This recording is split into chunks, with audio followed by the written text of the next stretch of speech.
Well, I'm trying to stay as busy as a Olympic swimmer in a piranha pool. At a point I had two choices. I really never found any evidence of a for sure way rainwater was getting in. I did find one thing that I'll show you. But the bottom line is this. This needs to run, this needs to move. I'm back here where I'm supposed to be laying gravel to park cars and eventually build some sort of a garage. And the problem is, this needs to run. So I could have said, okay, the next step is let's pull the heads, look at the head gaskets. But if the head gaskets are good, then what? Now you got to pull the heads apart and have them magnafluxed. What if they're good? Now you got to pull the block out and check all that. And if it's not right, then I don't want to do all that work inside the van, so I will pull the motor out and swap it. But that won't happen this year. We're already bearing down on, well, we already have October knocking on the door. Again, I found no evidence of it being antifreeze. So my plan is to go ahead, reassemble this, but I really didn't find anything convincing of where rainwater would get in. The closest thing I found was this. They had this round grommet shoved inside of here, and as you can see, it would leave this exposed a little bit. So is it possible that rainwater ran down this? Because this comes out to the front and obviously this gets wet. I was thinking it might have ran down here, got inside here. We've had some hard rains. And for those of you that are just joining us and wondering, Orphan, what's he talking about?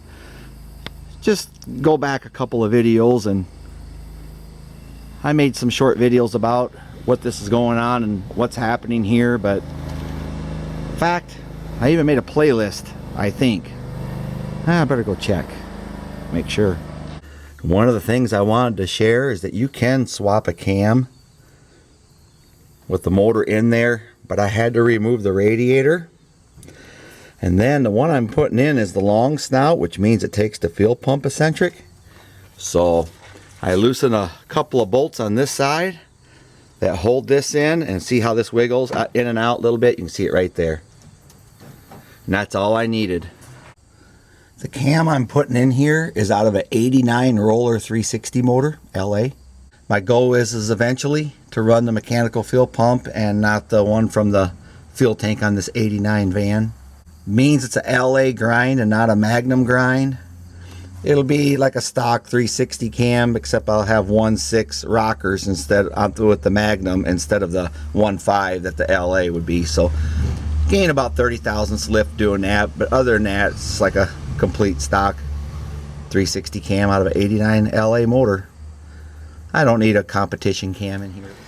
I'm just gonna keep going on it, and hopefully in a few days from now, if things work out for me, my next video will be of this running again. And I do got something that I wanted to show you and explain to you though. I owe just a couple of shouts out to a couple of people who helped me with this, and they didn't know they were, well, one of them knew they were. I have a friend who was making a comment to somebody else about me, and he talked about who was there for the little guy and talking about a vote for 318 will run. That's where this come from. A vote for the little guy. You know who you are. You're subscribed, and I know you're going to see this. There it is. And then the other shout goes out to my son, who I was having trouble for the t-shirt company getting it on here without a white border, and he helped me with that and added just like a little more of a marble look inside there. So he'll be seeing this too. Shout goes out to both of you guys. I'm happy with them and they look nice, and I'll keep motoring on, I guess.